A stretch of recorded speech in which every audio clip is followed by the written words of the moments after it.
Muy bien, pues buenas tardes a todos. Sean bienvenidos a esta sesión 4 del segundo ciclo de webinars Hablemos de Logística en los Negocios, organizado por la Facultad de Contaduría Pública y Administración de la Universidad Autónoma de Nuevo León y la Asociación Mexicana de Logística y Cadena de Suministro a través del capítulo estudiantil AML que tiene como sede la Universidad Autónoma de Nuevo León. Es para mí un verdadero gusto el que nos puedan acompañar en esta tarde, en la cual reanudamos estos ciclos de webinars después del receso de la semana pasada. Y bueno, pues qué mejor que hacerlo con un gran ponente, el doctor Jorge Barner, que ya se encuentra con nosotros y que bueno, me voy a permitir presentar el día de hoy. Para ello voy a permitirme leer su semblanza curricular.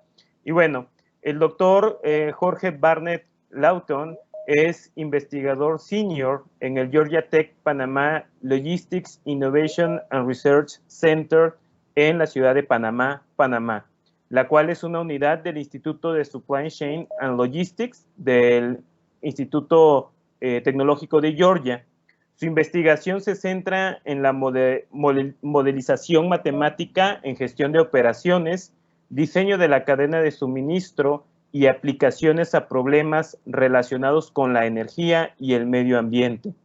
Su experiencia docente incluye distintos temas de la gestión de la cadena de suministro, como el diseño de la red de la cadena de suministro, probabilidad y estadísticas, gestión de operaciones y producción, gestión y diseño del centro de distribución y gestión de inventarios. Previamente, el doctor Barnett ha colaborado con el Center of Latin American Logistics Innovation en México. El doctor Jorge Barnett obtuvo el título de ingeniero industrial en la Universidad Tecnológica de Panamá, cursó un máster en ingeniería industrial en el Instituto Tecnológico de Georgia y un máster en ingeniería, así como un doctorado en gestión de la cadena de suministro y logística en el programa del MIT Zaragoza International Logistics, en cual dentro de su programa de doctorado pasó un año académico como estudiante visitante en el Massachusetts Institute of Technology y en la Universidad de Harvard. Antes de iniciar su doctorado, durante 8 años, asumió varias funciones en la industria y en los ámbitos de producción, gestión de proyectos y logística. Actualmente se desempeña como director general del Centro de Investigaciones e Innovaciones Logísticas del Georgia Tech en Panamá. Así que sin más preámbulo y agradeciendo nuevamente el apoyo que siempre nos brinda el doctor Jorge Barnett, a quien, bueno, pues tenemos el gusto nuevamente de tenerlo en estos ciclos de webinars, pues doy la más cordial de la bienvenida y adelante, doctor, le cedo la palabra. Bienvenido nuevamente. Bueno, buenas tardes, Rubén, gracias. Como siempre, un gusto verte, saludarte, ver que están bien. Participar de estas jornadas, creo que es muy importante siempre compartir un poco de lo que cada uno está haciendo, lo que cada uno está viendo. Siempre tenemos mucho que aprender unos de otros. Y bueno, para mí es un honor. México siempre es un lugar especial. Mi madre, mis hermanas vivieron en México por años. Una de ellas estudió allá, o sea, siempre conozco bien y creo que, incluyendo a Rubén, ¿no? Muchas amistades que tengo allá y creo que en general, ¿no? Panamá y México son países que, a pesar de que estructuralmente son muy diferentes, tienen muchas similitudes hasta cierto punto, ¿no? En cómo han evolucionado, cada uno en sus respectivas fortalezas, cómo han evolucionado y cómo han crecido en un mundo cada vez más demandante. Entonces, cuando comentábamos sobre la temática del webinar y todo esto, decía, bueno, o sea, sería interesante hablar un poco del contexto portuario, ¿no? De la realidad que estamos viendo hoy en día. Y yo lo voy a hacer de una manera, pues, esto es algo que podríamos hablar 15 minutos o 15 horas. No hay un término medio, así que estoy buscando un término medio. Voy a hablar cerca de una hora. Disculpan un poco la luz, aquí está bajando el sol, es muy rico sentir el sol bajando aquí, ¿no?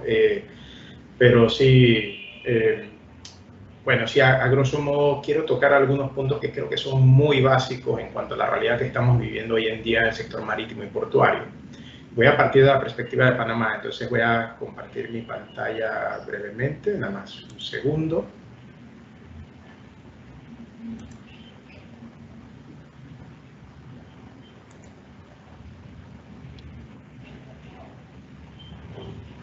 Y bueno, el título de la charla es Transporte Marítimo del Sector Portuario en América Latina. Para fines prácticos, cuando hablamos del sector portuario en América Latina, es un tema bastante complejo, porque al igual que en cualquier parte del mundo, las redes de transporte marítimo, específicamente, ¿no?, van ligadas a estas grandes infraestructuras portuarias, pero los puertos, como nosotros los familiarizamos, incluso hay una imagen, ¿no?, nos imaginamos siempre al puerto lleno de grúas. En la práctica, los puertos son de por sí animales bastante complejos, porque hay diversos tipos de puertos, cada uno con finalidades, cada uno con su propio mercado. Hay puertos que son menores de cabotaje, pero que sirven muy eficientemente a un ecosistema un poco más pequeño, que sirven quizás regiones que no tienen la capacidad de tener una infraestructura grande o simplemente por economías de escala no pueden absorberlo. Mientras que hay otros puertos que naturalmente por su posición geográfica o el punto que están respecto a los flujos de carga entre múltiples otros países, entre terceros países, evolucionan naturalmente como puertos de transporte. Panamá es uno de esos casos, ¿no?, al igual que hay otros hubs de transbordo en el mundo que se especializan mucho en eso, o sea, sitios como Singapur o Dubái, o incluso aquí mismo en el Caribe, ¿no? Se habla mucho de Kingston, y hay varios otros ejemplos donde tenemos estos hubs de transbordo. Y ellos cumplen un propósito. El propósito es enlazar mercados de una manera más eficiente que si necesariamente te obligas a tratar de abastecerlos directamente. Entonces, cuando hablamos del sector portuario de América Latina hay como dos realidades, ¿no? Están los puertos que están fuertemente ligados al comercio exterior natural, que es importación y exportación, y están los puertos cuyo movimiento está fuertemente ligado al transbordo. Entonces voy a hablar de ambas perspectivas porque vamos precisamente a abordar la realidad, ¿no?, general de América Latina, la realidad de Panamá y la realidad de México, ¿no?, lo que ha sucedido en México durante el último año. Y luego vamos a entrar un poco hacia los otros factores, las otras cosas que nos han ido golpeando en los últimos 2 años.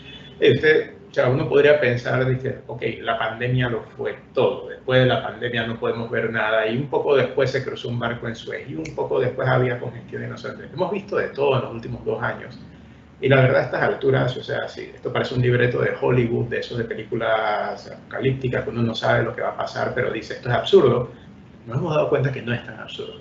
Entonces estamos viviendo una realidad cada vez cambiante, cada vez más rápidamente cambiante, más dinámica, más extrema, porque las consecuencias de estos eventos es cada vez más extrema. Entonces voy a tocar ese punto también de la perspectiva de resiliencia.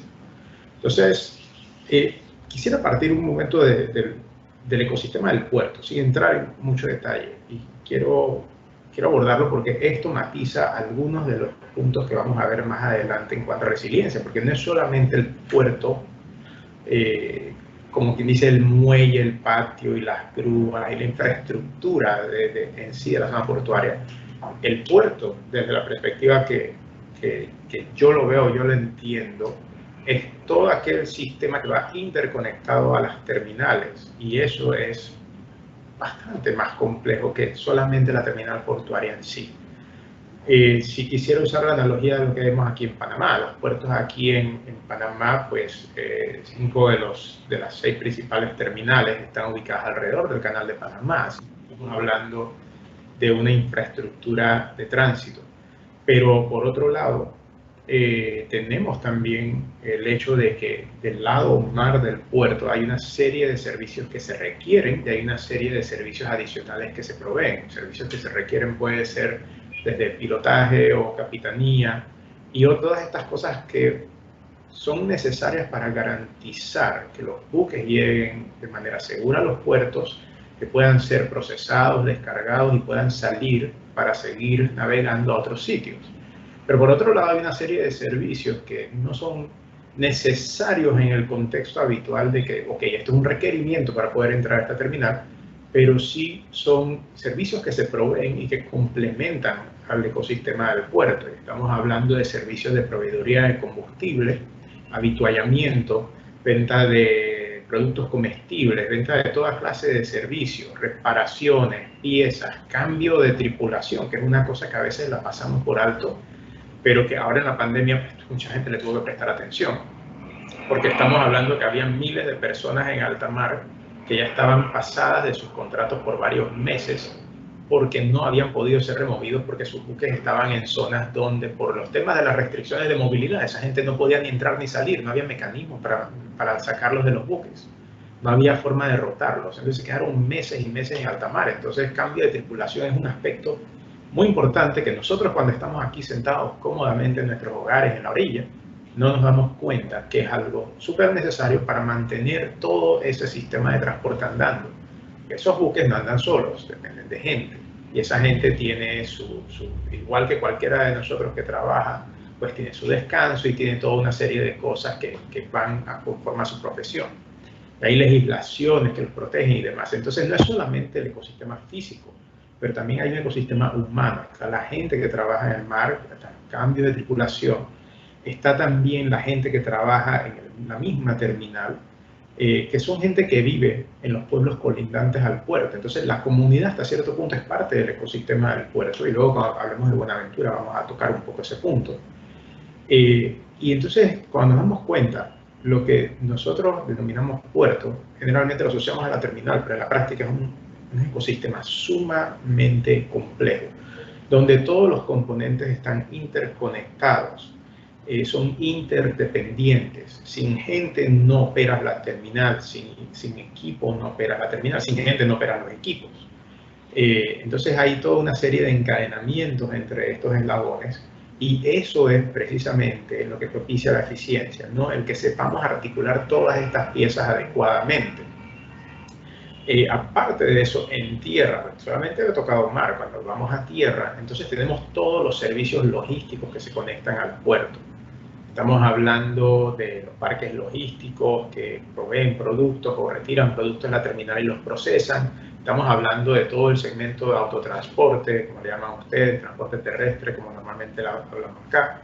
Pero todos esos camiones que ustedes ven alrededor del puerto, que son una parte importante de la economía, y más aún, debemos tomar en cuenta que el transporte marítimo, si bien es cierto, el 90% de la carga del mundo se mueve vía marítima, al final los consumidores, nosotros, no vivimos dentro de la terminal. Al final ese contenedor debe salir de la terminal y moverse a una fábrica o mover esa mercancía a una tienda o mover esos productos a la casa de las personas que los van a consumir. Entonces en la práctica el puerto solo existe hasta cierto punto, al menos los puertos gateway, los puertos que atienden importación y exportación, solamente existen si tienen un hinterland bien conectado, solo subsisten si tienen un hinterland bien conectado, si tienen servicios de transporte apropiados inland, hacia adentro de las zonas más urbanizadas, y por supuesto si hay adecuada infraestructura, pero adecuado portafolio de servicios complementarios en la parte tierra. Entonces, en realidad, el puerto es todo lo que ocurre hacia el mar, no solamente la terminal, sino todo lo que ocurre frente a la terminal del lado del mar y todo lo que ocurre detrás de la terminal del lado tierra. Y ese bulk de actores económicos es sumamente diverso y sumamente complejo. Entonces, si bien nos vamos a enfocar en la parte de lo que sucede dentro de las terminales y cómo ha afectado, debemos comprender que las repercusiones de lo que ocurre en las terminales generalmente trascienden la terminal. Las repercusiones nos golpean a todos los consumidores, pero también golpean a un montón de gente que nosotros ni siquiera sabemos a veces que están ahí. Como dije, la gente que está en los buques, la gente en las capitanías, todas estas personas que proveen servicios a los buques, por ejemplo, todos esos sectores se afectan cada vez que hay un fenómeno que afecta a un puerto, ¿no? Entonces, voy a partir un poco de lo que vemos en Panamá. Y cuando hablamos de Panamá, pues usualmente lo asociamos al Canal de Panamá. Hay unas cuantas cosas que mencionas Panamá y todo el mundo sabe: Roberto Durán, Manuel Antonio Noriega, Mariano Rivera, Canal de Panamá. Generalmente esas cuatro en algún orden. Y el canal sí es un elemento crucial para el desarrollo del ecosistema logístico panameño, del clúster logístico panameño, porque como un punto de paso prácticamente obligado para ciertas rutas de transporte, por ser el punto más eficiente para transitar, pues básicamente lo que se da es que es como cuando tienes una vía con muchos carriles y de repente la vía se vuelve angosta, ¿no? Hay un amontonamiento de carros. Y entonces ves que alrededor comienza la gente a poner tiendas, vender productos y naturalmente gasolineras y toda esta clase de servicios y todo el mundo comienza a consumir y se va creando una economía alrededor de esos nodos, ¿verdad? Esos choke points, esos puntos de embotellamiento. Bueno, el canal es un punto de ese tipo natural. Es un punto donde los buques tienen que llegar para transitar y por lo tanto se crean oportunidades para proveer servicios portuarios, pero también todos estos otros servicios que se proveen incluso fuera del puerto, en los anclajes, combustible, avituallamiento, cosas que ya mencioné. Astilleros, o sea, hay tantas cosas que se pueden desarrollar de por sí alrededor de los puertos, pero más todavía alrededor de estos puntos angostos de tránsito. Y no solamente el canal de Panamá, estamos hablando también del canal de Suez, el estrecho de Malaca. O sea, hay puntos que Gibraltar, alrededor del cual se desarrolló Tánger y Algeciras, todos estos puntos angostos, vamos a llamarlo así, crean nodos de concentración de tráfico. Y los nodos de concentración de tráfico son buenos para los proveedores de servicios porque significa que tienes un tráfico cautivo de gente ahí. Entonces nosotros tenemos dos clústeres marítimos principales. Tenemos un clúster que llamamos el clúster portuario del Pacífico. Comúnmente se le llama Balboa porque el puerto de Balboa, que es el primero que ven ahí, pues el tradicional, es el puerto que ha estado ahí por muchos años. Pero en realidad hay dos terminales portuarias de alto calado para contenedores. Y estas dos terminales, Balboa y PSA, que es el puerto de Singapur, combinadas, pues le llamamos el clúster portuario del Pacífico, pero también aglutinan toda una serie de desarrollos que hay alrededor, más los servicios que se proveen alrededor. Y tenemos otro clúster totalmente diferente. Para mí personalmente, pues me da el corazón, porque yo crecí ahí cerca de las grúas que se ven ahí arriba en la imagen. Esto es Colón, que es el clúster portuario del Atlántico, donde hay 3 terminales portuarias de contenedores actualmente. Pero también hay una serie de otras cosas, como ven, hay de todo, hay almacenamiento de combustible, hay almacenamiento y procesamiento para vehículos, hay un parque logístico que está aquí en primer plano, pero también hay otro parque logístico que no se ve en la imagen. Entonces, en una sola foto, y hay una zona franca que es la más grande del hemisferio occidental. Entonces, estamos hablando que en una sola foto se capturan toda una serie de cosas. Que como les decía, cuando hablamos del puerto pensamos solamente el puerto, pero en realidad en una sola imagen se captura todo lo que está alrededor, que depende hasta cierto punto de lo que está fluyendo a través de ese puerto. Son como células que dependen, ¿no?, de todos esos alimentos, del oxígeno, y así mismo funciona aquí. Debemos procurar siempre comprender de que la actividad de los puertos permea los alrededores y el puerto depende también de sus alrededores hasta cierto punto. En los casos donde no se interrelaciona correctamente con su entorno, pues hay situaciones que se dan, donde el puerto actúa como una isla, como un enclave, y eso generalmente no es sostenible a largo plazo. Eso crea una especie de división entre lo que es el puerto y la ciudad. Pero eso es otro tema del cual podríamos hablar horas, ¿no?, que es la interacción ciudad-puerto. Hoy nos vamos a enfocar más solamente en la parte puerto. Entonces, esos dos clústeres que ustedes ven ahí, Pacífico y Atlántico, actúan de manera disociada. Si bien cada terminal es independiente, hasta cierto punto hay una interdependencia entre ellos, porque hay flujos que se dan que unen carga que va a pasar por 2 terminales. Entonces tenemos un ferrocarril y tenemos una autopista que une el clúster Pacífico con el clúster Atlántico. Entonces, hasta un puerto en sí, un puerto es un ecosistema complejo, pero un clúster de puertos es un ecosistema aún más complejo porque estás combinando también las interacciones entre las distintas terminales, los flujos, los canales de navegación, toda una serie de cosas que comparten las terminales, y también esas terminales comparten mano de obra hasta cierto punto, ¿no?, porque el pool de gente que puede trabajar en las terminales, que puede trabajar en el entorno logístico, pues es el mismo país. Entonces, es una dinámica bastante interesante ver cómo se interconectan estos elementos. Y parto por aquí porque esos dos clústeres que acabo de mencionar son de manera conjunta el clúster portuario más grande de América Latina, a pesar de Panamá ser un país con escasos 4 millones y tantos personas. Esto es más chico que Guadalajara en cuanto a población.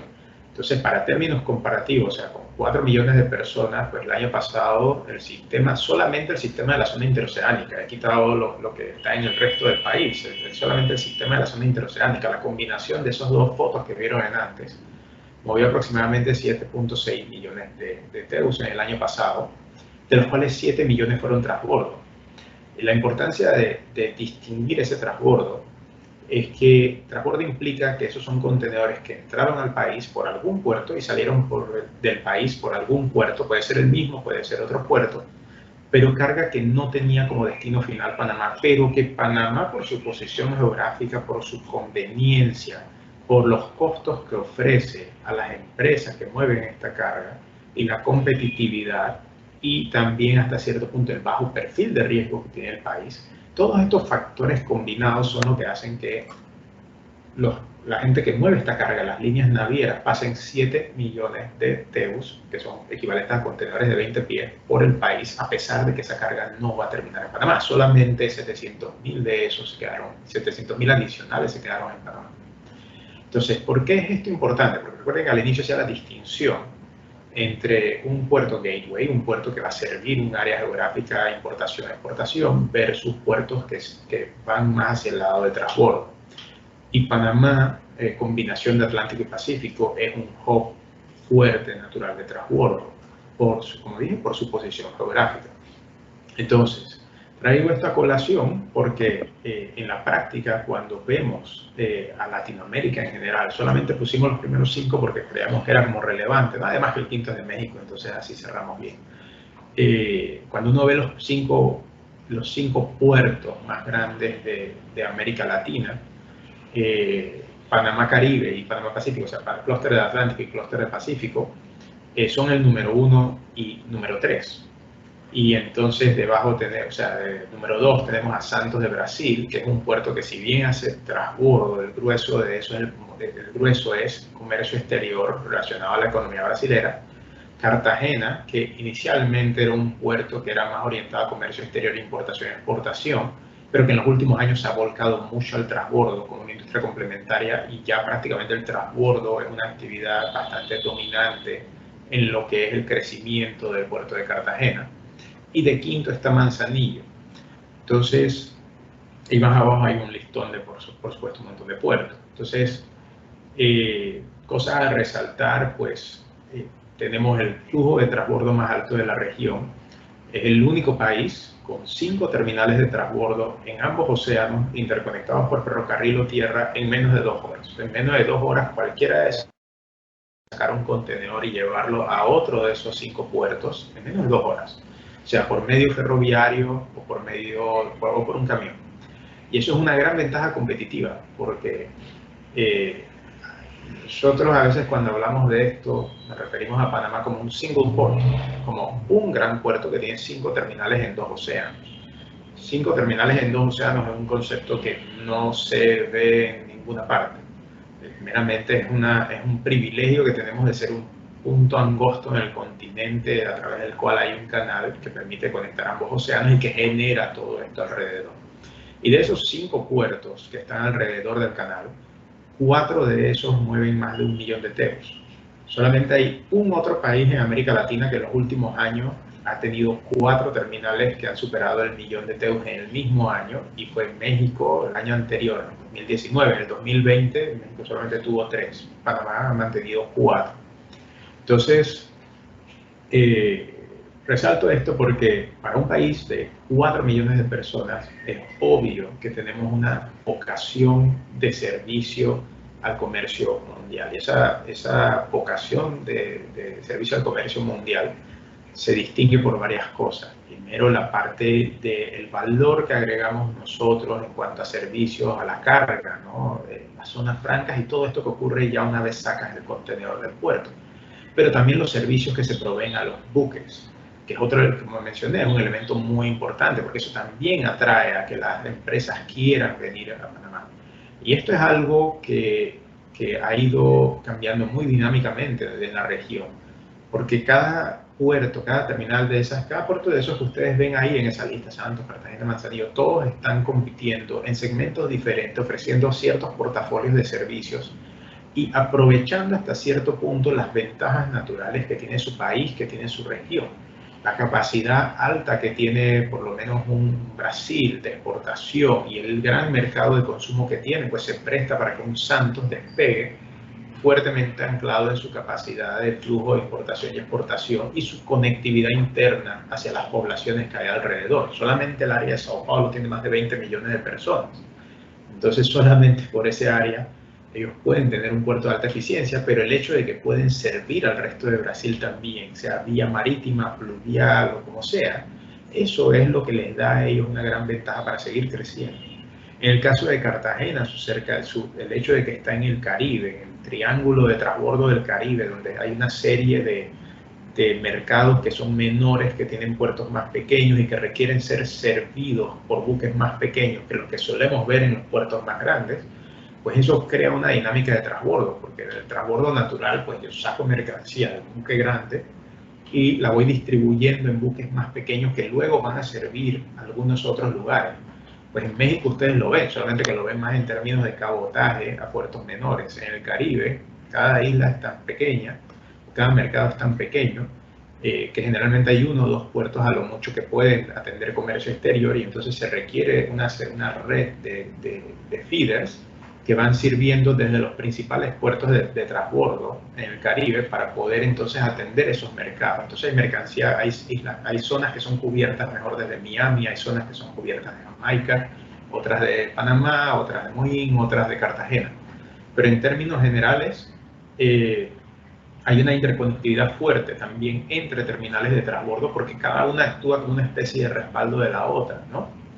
Entonces, el concepto es muy similar a la manera que una empresa típica, una de esas empresas grandes que tiene una cadena de valor extensa y global, una huella grande, este tipo de empresas, así es como manejan igual sus redes de instalaciones, ¿no? Sus bodegas. Usas una bodega para respaldar a la otra si hubiese un problema, o cuando se acaba el inventario aquí, atiendes de acá. Bueno, tú puedes usar, cuando tú eres una línea naviera, usas las terminales y el diseño de tus redes como una manera de mitigar riesgo, de poder servir diversos mercados a través de diversas rutas, y aún si por alguna razón un cliente no puede encontrar una ruta por una vía, pues puede encontrar una ruta por otra vía, o tal vez no hay una ruta directa, pero puede encontrar un servicio que haga transbordo en Panamá, transbordo en Cartagena, en Santos, Manzanillo, donde sea, y luego enlace con el mercado que busca. Entonces, al final, todos estos puertos se benefician de esa dinámica, algunos más por el mercado interno, otros más por el mercado externo, pero todos de alguna medida contribuyen a este flujo de comercio exterior. Ahora, una cosa a notar, ustedes ven esas 2 flechas verdes están ahí, de crecimiento. 2020 fue un año que a todas luces parece un año como para olvidar, ¿no? Si tuviésemos un calendario del 2019 y después tenemos un del 2021, el 2021 mucha gente quitaría el del medio porque dice este año no sucedió. Para los efectos, para mucha gente el 2020 no pasó. Pero en la práctica, digo, vivimos una realidad difícil el año pasado, y es una realidad que se puede decir que no ha terminado porque todavía estamos inmersos un poco en la dinámica de la pandemia. Pero el 2020 hasta cierto punto, la logística fue una de esas áreas, una de esas actividades que tuvo un doble rol. Primero, mantuvo andando mantuvo andando algunas economías, porque o sea, al final la carga tenía que seguir fluyendo, nosotros teníamos que seguir consumiendo alimentos. La gente igual dependía del comercio para muchas cosas. En muchos países se depende del comercio exterior para poder recibir ciertos insumos, ciertos alimentos, tecnología, maquinarias y demás. Así que la logística tuvo un rol de mantener andando la economía. Al mismo tiempo, la logística tuvo un gran rol operativo a lo interno de las economías para poder enlazar consumidores, ¿no? con el resto del mercado de consumo, porque en muchos países ni siquiera podemos salir a la calle ciertas horas porque había restricciones de movilidad. Entonces esa logística interna, esa logística de última milla, fue lo que hasta cierto punto nos permitió a nosotros resguardarnos mejor.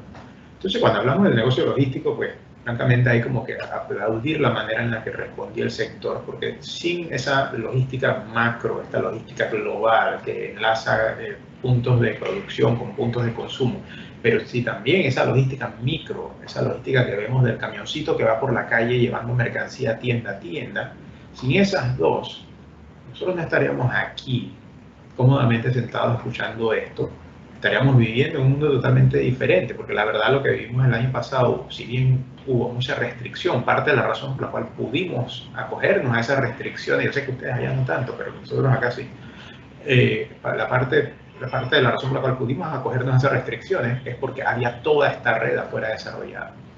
Entonces vivimos un año difícil, sin embargo, los hubs de transbordo no perdieron tanto volumen. Sí hubo los puertos que fueron mayormente afectados de manera negativa, son puertos que dependían significativamente de importaciones y exportaciones, porque esa parte fue muy fuertemente golpeada. Porque al haber tanta gente no consumiendo cierto tipo de productos porque están en casa, tanta gente que perdió sus trabajos, vamos a ser realistas, hubo mucha gente que por el colapso de la economía, hubo mucha gente que perdió sus trabajos. La gente pierde sus trabajos, no tiene dinero, no consumen. Si no consumen, no hay necesidad de importar cierto tipo de productos, entonces la demanda cae y la oferta cae eventualmente. Entonces todo este sistema complejo económico, si bien hubiese podido colapsar de una peor manera, eso tendió a afectar mucho más a los hubs que atendían mercados internos, ¿no? Puntos que caen dentro de esa definición, sitios como Santos o Manzanillo, a pesar que Manzanillo ese transbordo sigue siendo un gateway natural para México en el Pacífico. Entonces estos puertos que atienden mercados internos pues, fueron golpeados más directamente por el colapso económico interno de sus respectivas zonas de atención. Sin embargo, los hubs de transbordo jugaron un rol opuesto, un rol de contraparte, por una razón muy simple. Las líneas navieras, sabiendo de que había este cambio en los flujos, tuvieron que reorientar un poco sus rutas, tuvieron que reformular la manera en la que movían la carga, aprovechando principalmente la conectividad que tenían estos puertos de transbordo. Hubo muchas cancelaciones de zarpe, hubo mucha reorganización de carga, hubo retrasos, por supuesto, en las entregas debido a eso, porque si bien te salen 4 zarpes de un servicio entre China y Panamá por mes, pues cancelaban 2 y nada más quedaban 2. Eso era para poder concentrar la carga en menos buques y poder hacer los viajes más eficientes, porque había menos carga. Pero eso a su vez solamente se podía lograr porque luego tenías acceso a estas terminales que luego podían repartir la carga de manera eficiente. Entonces, hasta cierto punto, los puertos de transbordo de la región no fueron tan significativamente golpeados. Y antes que la pandemia evolucionara, por llamarla así, antes de la parte más fuerte de la pandemia, esos dos puertos que ven arriba, esa flecha verde estaba por delante del 2019 aproximadamente un 20%, estaban 20% más flujo que el 2019. Y al final cerraron el año 2% y 9% por encima del año anterior. O sea que esa segunda mitad del año se puede decir que, entre comillas, no fue tan buena como hubiese podido ser si hubiéramos mantenido el ritmo de inicio del 2020. Pero es como parte de lo que quiero comentar, de que cuando hablamos de puertos, no todos los puertos son iguales, ¿no? Y no todos los puertos fueron afectados de la misma forma por la pandemia, porque la naturaleza de su negocio es diferente. Entonces, haciendo un alto y haciendo un contraste, ¿no? Podemos hablar un poco del comportamiento de los puertos mexicanos en cuanto a throughput. El throughput en TEUs, en contenedores equivalentes de 20 pies. Y recuerdan que les comentaba lo de las 4 terminales que México tenía en el 2019, que habían movido 1 millón de TEUs, pues en el 2020 fueron 3 y ahí ven lo que sucedió. Pues básicamente Manzanillo y Lázaro perdieron un poco de posicionamiento. En el caso de Manzanillo perdió aproximadamente 5% del volumen que tenía en el 2019 y cerró el año con un poco menos de 3 millones de TEUs. De ahí está el número 5 en la lista. Y Lázaro está bastante más atrás, porque apenas superó el millón de teus. Perdió casi 20% del volumen. Entonces, esas dos son los principales puertos y son los del Pacífico, ¿no? Entre ellos, combinados, pues aproximadamente 4 millones de teus, pero ambos perdieron volumen. Y en el caso de Veracruz, a pesar, y en el caso de Altamira, ambos ganaron posiciones, pero curiosamente ambos perdieron carga. Lo que pasa es que a veces tú puedes escalar posiciones en un ranking a pesar de que perdiste volumen, porque a los otros perdieron más, ¿no? Hubo puertos que perdieron más volumen. Y Veracruz y Altamira, a pesar de perder un poco de volumen, pues se mantuvieron o mejoraron sus posiciones levemente, pues simplemente porque la fortaleza interna del mercado mexicano, el gran tamaño del mercado mexicano, actuó como un paliativo para poder, digamos, mitigar esa pérdida general que hubo, que en otros países fue mucho peor y que hizo que esos puertos en otros países pues perdieran mucha más carga y cayeran más posiciones, abriendo el paso para que estos puertos que habían perdido algo pues se mantuvieran ahí estables en términos relativos. Entonces, esto era solamente para darles un pantallazo de lo que fue el equivalente del sector mexicano. Y si bien estos 4 principales puertos mexicanos, me gusta dejar por fuera Ensenada, porque es un puerto hermoso allá arriba, pero de todas maneras, o sea, Ensenada está un poco más atrás en cuanto al volumen, pero es un puerto que está creciendo mucho por su posición. Pero estas principales terminales que ven aquí, si bien las asociamos generalmente al gran volumen industrial, de producción industrial que sale de México y de importación de materias primas, ¿no? Que es lo natural en un país industrializado, ¿no? En un país importación, exportación, importas materias primas, exportas producto terminado. En la práctica, tanto Manzanillo como Lázaro y a menor escala Veracruz y Altamira están creciendo en flujos de transbordo, porque en la práctica es como operan las líneas navieras, es como es más rentable el negocio, es como se busca rentabilizar la capacidad emplazada en los buques. Entonces, hasta cierto punto, lo que se busca es, a pesar de hacer movimientos adicionales de bajar el contenedor, subir el contenedor, en la práctica para las navieras es más eficiente en ciertas zonas del mundo operar así, porque eso le permite optimizar la cantidad de buques que ponen a servir esa zona. Si nosotros nos imaginamos un movimiento extra de contenedores caro, pensamos que es caro, en términos relativos lo es, pero cuando lo comparamos con el costo de tener un buque adicional sirviendo una zona, o sea, si tú puedes servir una zona con 5 buques en vez de 6, ese buque te cuesta un montón de dinero al día. Entonces, precisamente esa es la razón por la cual hubo tanto énfasis el año pasado en explotar las redes de transbordo que había para poder minimizar el impacto que tenía la pandemia sobre los servicios marítimos del lado de las navieras. Y yendo un poquito más allá, ¿no? Le hablaba un poco del contexto del transbordo, cómo los principales puertos de la región pues, o son puertos de transbordo o están creciendo en el segmento de transbordo. Pues aquí quería resaltar específicamente que o sea, cuando hablamos de comercio exterior tradicional, importación y exportación, la región por completo sufrió un golpe bastante grande. O sea, si tomamos cerca de 90 puertos en la región, una caída global combinada de aproximadamente un 4%. Cuando vemos lo que se perdió en el caso de México, la carga perdida de importación a exportación, carga local, como le decimos en Panamá, o sea, la carga que tiene como destino u origen Panamá, que no tiene que ver con hacer transbordo, pues en México es igual, ¿no? Hay carga que nace en México o que termina en México. Eso es el comercio exterior tradicional de importación y exportación. En cuanto a ese comercio, pues Manzanillo perdió aproximadamente 3,5% y Veracruz 12%. O sea, y si lo vemos a nivel agregado, pues el Golfo perdió casi 10% del volumen de importación y exportación y el Pacífico 8%. Entonces debemos estar claros de que el sector transbordo fue golpeado muy diferente al sector de comercio exterior tradicional. En Panamá fue igual. En Panamá hubo meses en los cuales perdimos cerca del 40% del volumen de importaciones, se redujo casi en un 40% el volumen de importaciones mes a mes. Y esto fue simplemente, esta es la calle, estamos en casa, esto es lo que sucede. Cuando tú tienes un mercado que es relativamente pequeño y donde la gente no puede consumir porque hay restricciones de movilidad y toda una serie de cosas en medio de una pandemia, pues colapsa esas importaciones de productos, especialmente los productos que no son de primera necesidad. O sea, la comida pues va a seguir fluyendo, pero los Rolex no precisamente. Entonces, ese flujo cayó mucho en Panamá, no de Rolex, en general de todas las cosas, y hubo meses en los que perdimos casi 40% de la carga local, a pesar de que el transbordo ayudaba a compensar eso. Y en México fue algo similar, o sea, como ven ahí, la carga local cayó significativamente, y hasta cierto punto esos flujos de transbordo pues ayudaron a sostener un poco algunas zonas portuarias de la región. Entonces,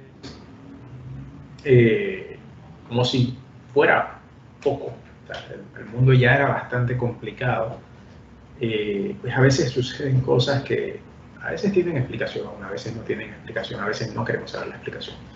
Pero suceden cosas que nos muestran lo frágil que puede ser, pero a la vez lo robusto que puede volverse todo este sistema complejo de transborde, de transporte marítimo global, ¿no?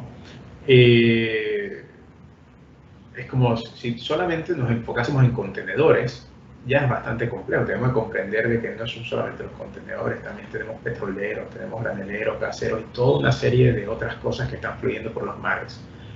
Pero nosotros generalmente como consumidores asociamos lo que consumimos a los contenedores porque la mayoría de las cosas que nosotros vemos como producto final los vemos así, ¿no? Que viene en un camión, que viene del puerto, que viene cargado en contenedores. En la práctica, todo lo que está en esos contenedores en algún punto tal vez fluyó a través de otros modos de transporte y en otros mecanismos, porque, por ejemplo, no compras un saco de arroz en un supermercado que viene en un pallet, que viene en un camión que es importado a otro país en un contenedor, pues en algún punto tal vez se movió un granelero. Entonces, en la práctica, el sistema marítimo global es enorme y complejo, pero hay puntos que son críticos a este sistema. Uno de esos puntos es el canal de Panamá, otro yo les mencioné más temprano, el canal de Suez. Y yo creo que, salvo que estuviésemos distraídos por varios meses, casi todo el mundo se dio cuenta de lo que estaba pasando en Suez unos meses atrás, cuando este buque que ven aquí, de los más grandes que pueden ver en cualquier parte del mundo, pues decidió hacer el mismo un embotellamiento ahí, digo, un fenómeno que no pudieron controlar del todo. Hubo temas climáticos, hubo temas de manejo. Al final, no opino sobre eso porque realmente es un tema bastante complejo y todavía hay algunas cosas en discusión a qué causó todo, pero tenemos este buque que se atravesó en el canal de Suez y para la gente que está en el sector logístico nos dio la noción de pensar que incluso aquellas cosas que no pensamos podían suceder, pueden suceder. Y a los que no están en el sector logístico les dio muchas oportunidades de crear memes, porque si ustedes iban a cualquier red social había muchos memes de lo que estaba pasando con este barco. Pero también creó un awareness, una conciencia colectiva de una problemática que la pandemia ya nos había sacado a relucir. Pero parece que necesitábamos como un recorderis, ¿no? Porque en medio de la pandemia vino este barco y dijo que parece que no captaron el mensaje. Déjame hacer algo para que la gente capte el mensaje. Y es que nuestras cadenas de suministro, si no las diseñamos de manera robusta, nos exponemos increíblemente a riesgos puntuales que se den en nodos críticos de la cadena. Y esto asociado mucho al concepto de resiliencia. Cuando hablamos hay dos términos que se usan, a veces se usan indistintamente, cada uno tiene su conceptualización. Se habla de resiliencia y de robustez. Uno va asociado a la capacidad de bounce back, o sea, cuando hay una disrupción, restaurar el sistema para que vuelva a trabajar normalmente. Y el otro va asociado a la capacidad del sistema, aun cuando hay una disrupción, de seguir trabajando. No va a trabajar normalmente, pero de seguir trabajando. Y son dos conceptos que los podemos pensar como diferentes, pero hasta cierto punto son complementarios. Tú quieres un poco de ambos. Tú quieres que a través de una disrupción poder seguir trabajando, pero también quieres que el sistema sea lo suficientemente elástico como para poder volver a su estado natural una vez esa disrupción se retira. Y no siempre es el caso. hay sistemas que colapsan en medio de una disrupción y no se llegan a recuperar adecuadamente. Entonces, ambos conceptos son importantes.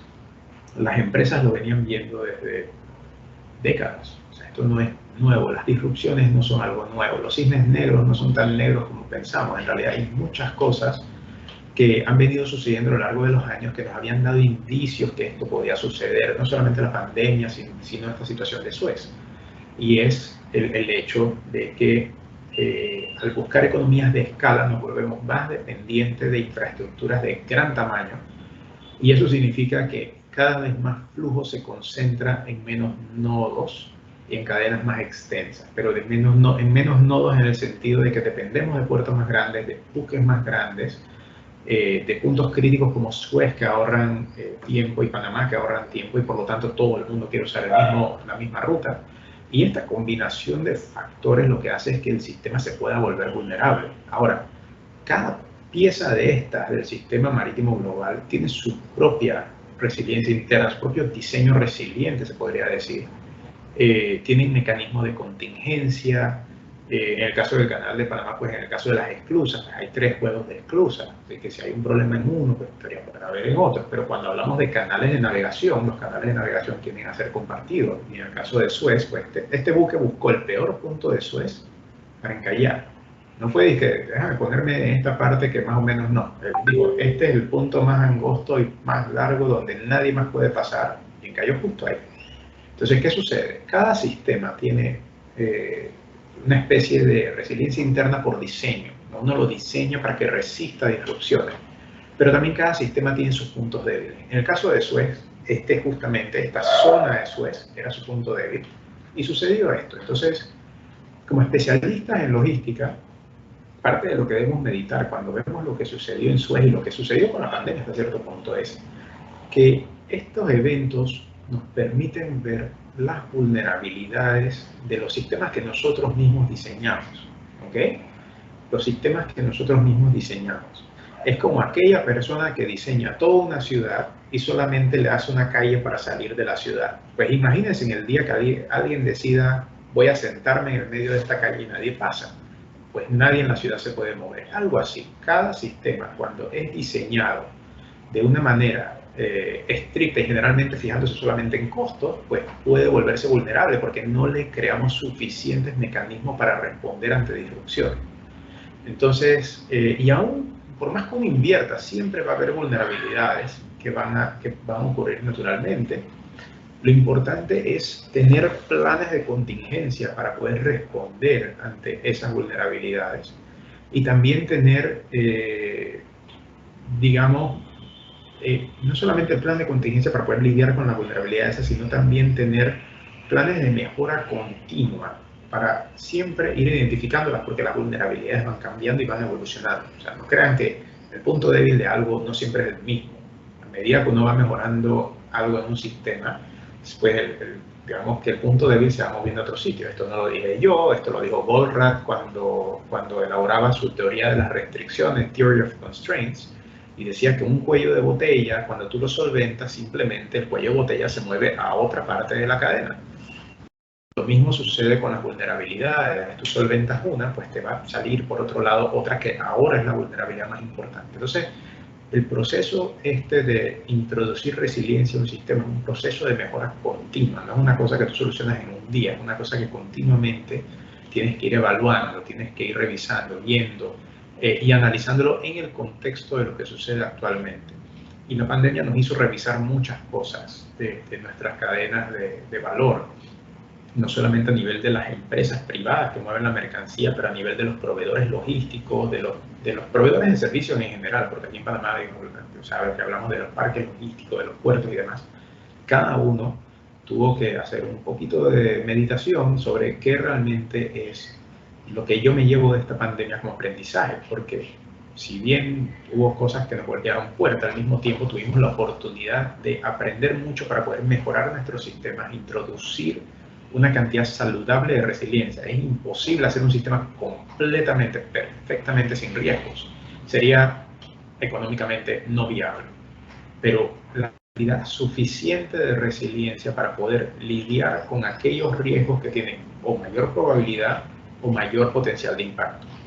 Entonces, lo que vimos en Suez fue una especie de alerta de la vulnerabilidad que pueden tener algunos segmentos de nuestra economía globalizada, ¿no? Porque este fenómeno no se ha ido y no se va a ir nunca.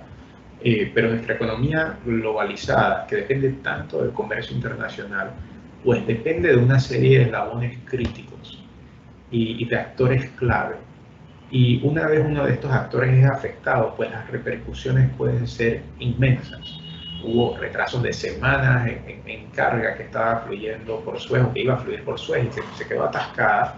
Hubo buques que fueron desviados para tomar rutas que son miles, decenas de miles de kilómetros más largas para poder satisfacer la necesidad de llegar a sus clientes finales, porque llevaban miles de contenedores encima que no había otra forma realmente de moverlos de manera práctica. Entonces, no solamente fue la parte de cómo respondo a la crisis, es, ok, ¿qué aprendo de la crisis para no tener que volver a responder la próxima vez de la misma manera? Porque ya tengo un plan, ya sé lo que tengo que hacer apenas suceda. Cuando esto sucedió, mucha gente realmente no supo qué hacer en el momento porque era algo inesperado. Para la gran mayoría, pues era algo que vimos que era de poca probabilidad. Pero eso no se queda ahí. Unos meses antes del Ever tuvimos una situación internamente aquí en Panamá.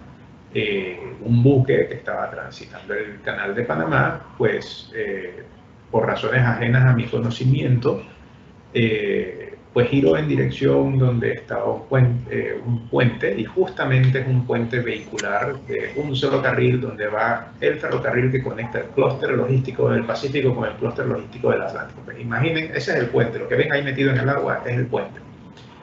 Por suerte no iba pasando un tren, pero significa que todo lo que iba a pasar por ese tren en los días subsiguientes ya no podía pasar por el tren. Y el sistema tuvo que responder.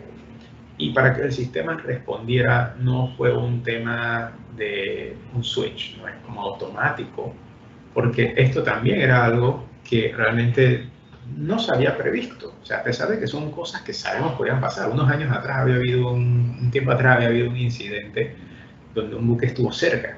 Así que no era como que, ¿han habido el dicho ese, en guerra avisada muere soldado? Bueno, no muere soldado, bueno, créame, en guerra avisada siempre puede haber un soldado por ahí que sale golpeado. Entonces, al final, esto fue lo que nos pasó. No había quizá un mecanismo, esto fue un evento fortuito también, o sea, aún si hubiera habido preparación para más de 4 cosas, tal vez no había una forma de evitar esta situación particular, porque es algo de una combinación de cosas que sucedieron, pero al final nos quedamos sin ferrocarril. Y eso implicó sacar a relucir una de las cartas que siempre en Panamá vendemos de nuestro sistema logístico.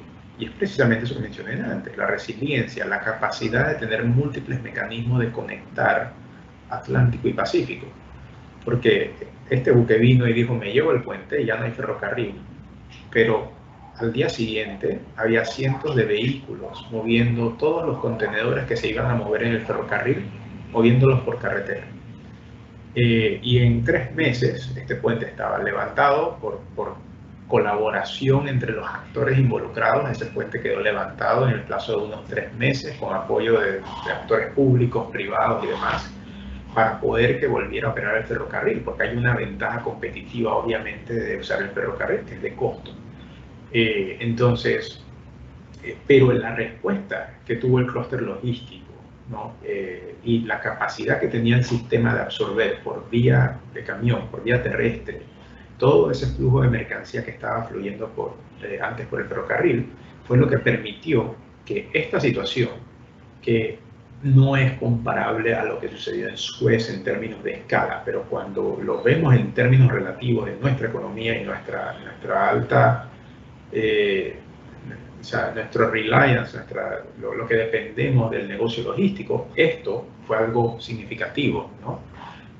Sin embargo, mientras se resolvía la situación durante esos 3 meses, acá se iba paliando la situación a través de transporte terrestre y también transbordo vía portuaria, o sea, solamente moviendo los contenedores a través del mar y usando el canal, porque esto no afectó la operación del canal de Panamá, solamente afectó al ferrocarril.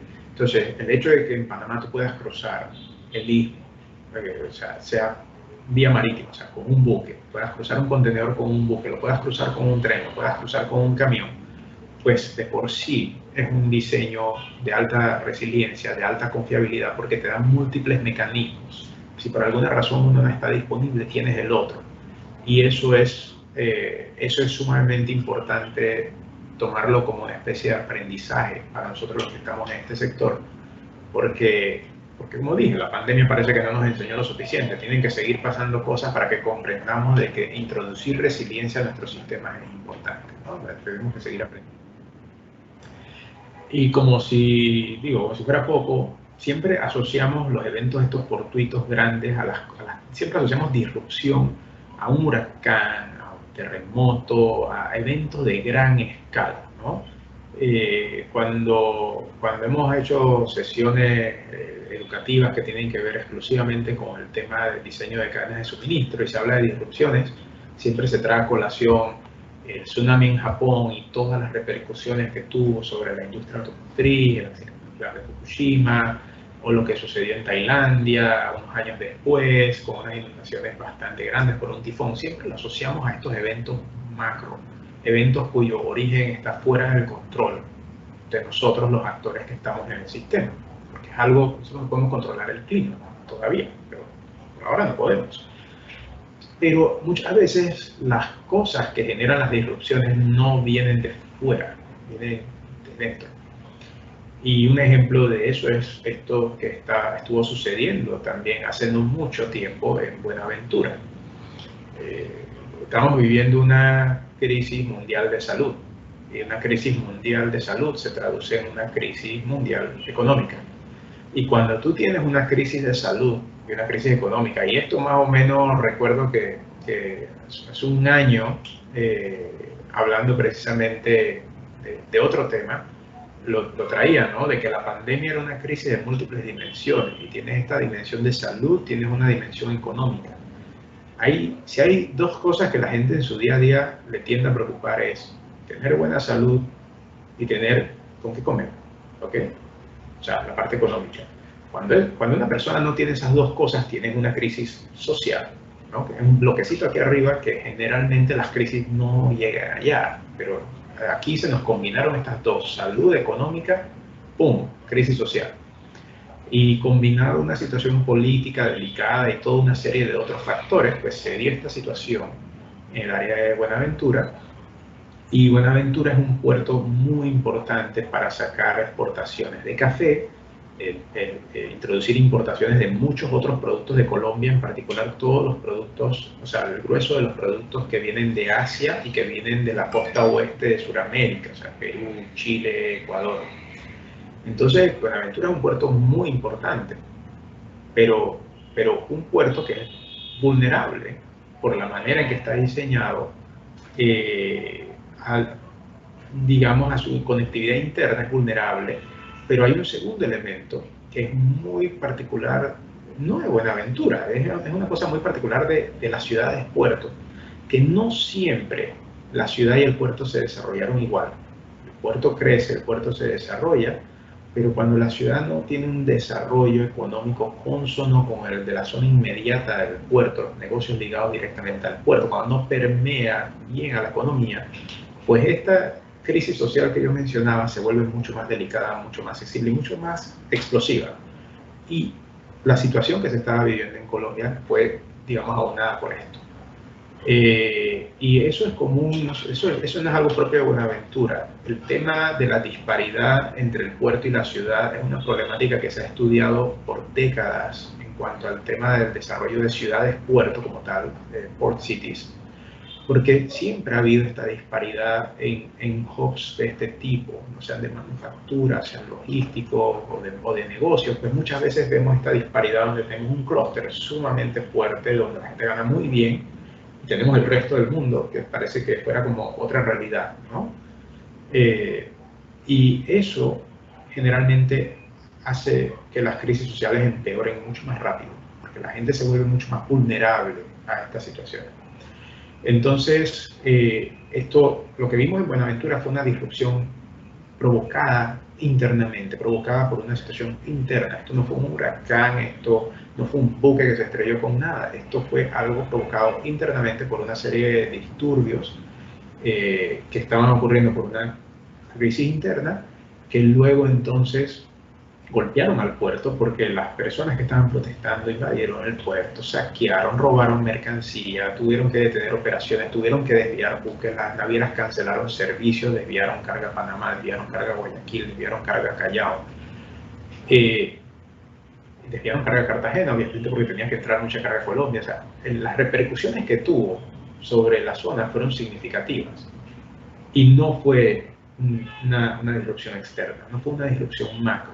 Entonces debemos tomar en cuenta, y dije al inicio, no voy a entrar mucho en detalle en el tema de la interacción del puerto con la ciudad, pero debemos tomar en cuenta de que la estabilidad de estos sistemas depende significativamente del factor humano también. Los puertos dependen de gente. Los puertos en Latinoamérica en particular son altamente automatizados. Eso significa que dependen de un alto volumen de gente. Entonces, y la gente, como dije, la parte social depende de la parte económica y la parte de salud, cosa que en este mundo actual en el que vivimos pues hace un poquito de falta, ¿verdad?, para mucha gente. Entonces, debemos estar claros de que estos sistemas son vulnerables también a este tipo de disrupciones originadas por el factor humano, simplemente y eso es acentuado por la disparidad que a veces hay social y económica en muchas de estas ciudades que están ligadas a hubs portuarios.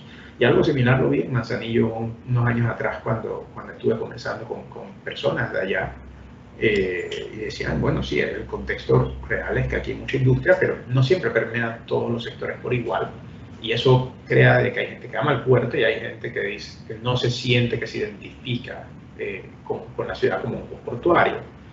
Y está bien, en cualquier economía vamos a ver eso, no todo el mundo tiene que estar alineado de la misma manera, pero sí debemos estar claros del rol que eso juega para proteger la estabilidad de estos sistemas complejos que son los que al final nutren nuestra economía, porque al final dependemos de todas estas infraestructuras para poder traer productos o traer insumos, materias primas y demás. Entonces, digo, quería traer porque es el ejemplo opuesto a todo lo que vimos antes, ¿no? Acá eran los cisnes negros y este ni siquiera es un cisne negro. Esto es una de estas cosas que internamente se hubiera podido evitar.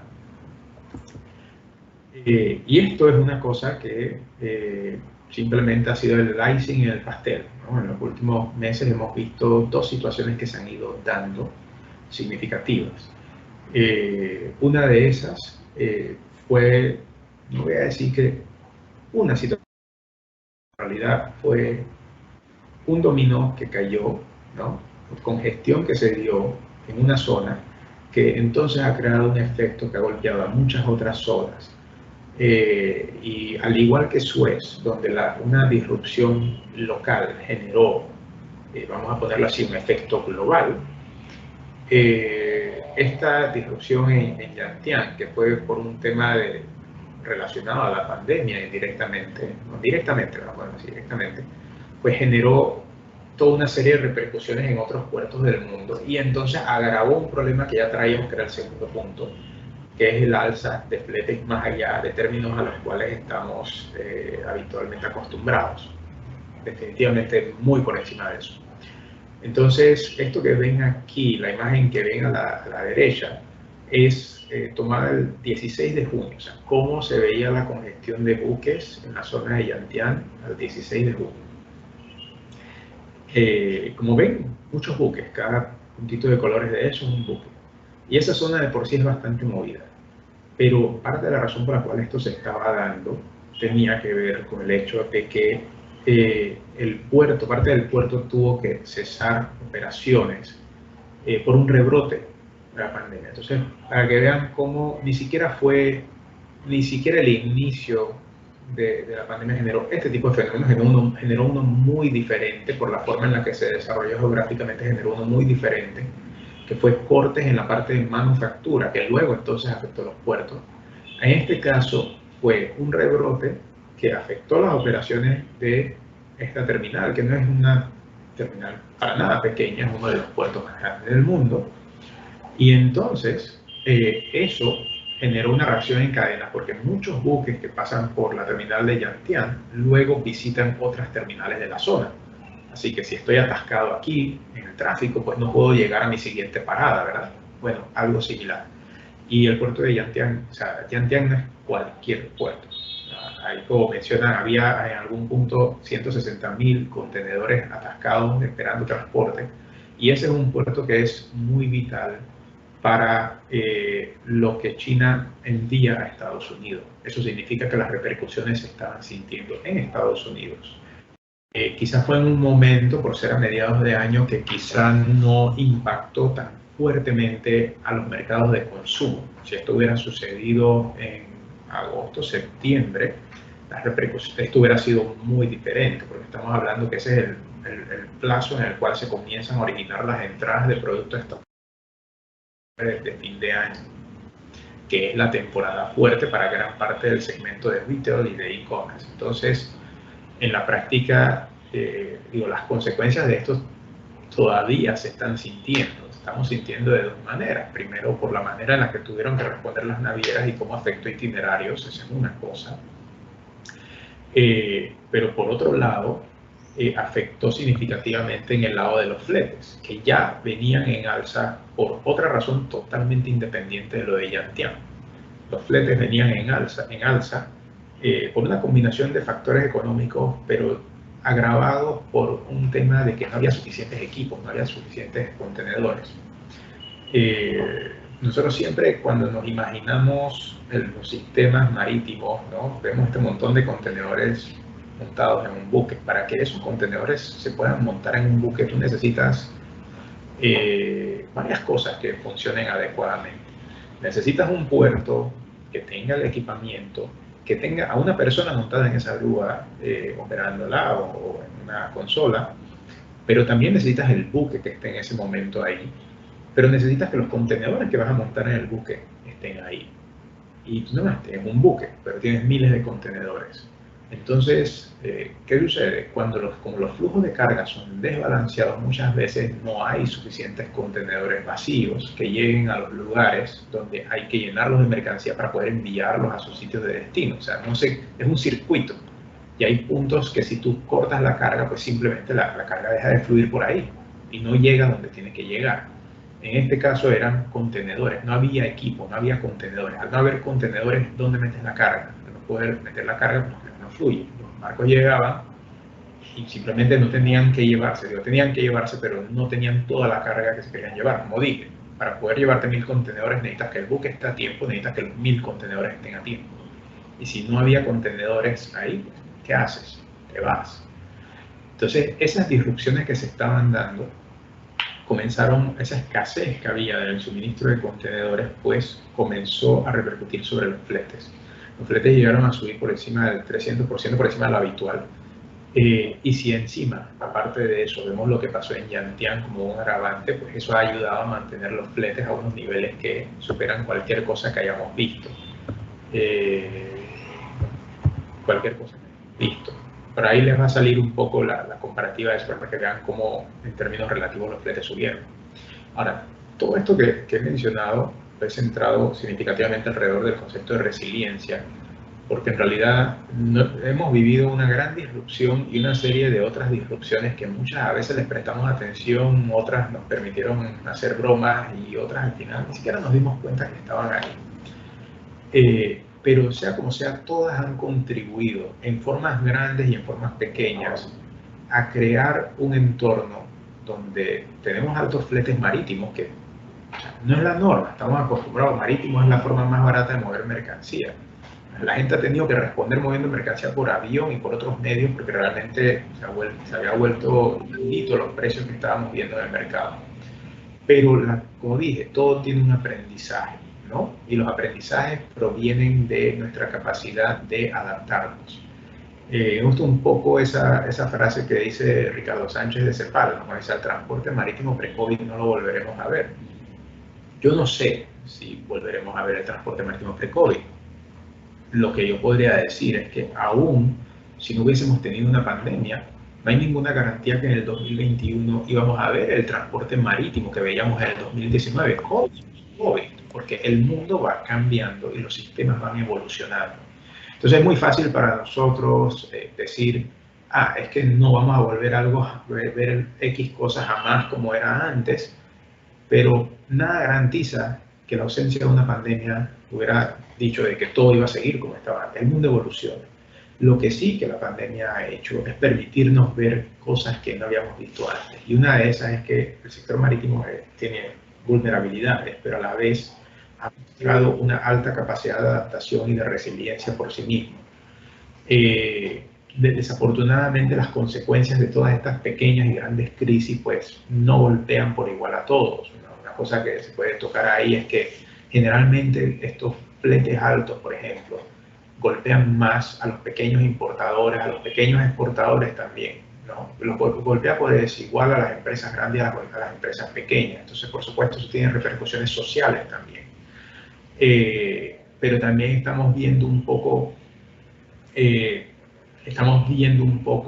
cómo los riesgos que antes pasábamos por alto ahora se nos vuelven más evidentes. Y esta es una noticia, la que ven arriba a la derecha, de apenas de hace menos de 2 semanas, apenas de hace una semana, donde hablan de que, ok, ya no tenemos el canal de Suez trancado, Yantian está de nuevo en la normalidad, pero hay una realidad. En China están comenzando a tomarse ciertas medidas restrictivas nuevamente por la pandemia, y eso puede golpear los embarques, eso puede golpear la mercancía que sale de China, que atiende no a Estados Unidos, atiende a todo el mundo.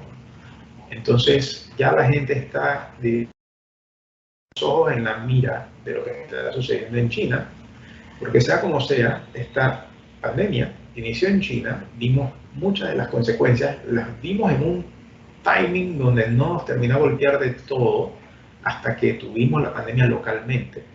Pero ahora lo que se está viendo es que la recuperación económica se puede ver dilatada por todos estos rebrotes que se van dando. Y uno local como el de Yantian, que tuvo un efecto tan grande en las cadenas globales, y otro mucho más macro, como las medidas restrictivas que pudiesen darse en China, que podrían impactar a todo un sector de retail que de por sí ha estado bastante golpeado durante prácticamente año y medio ya.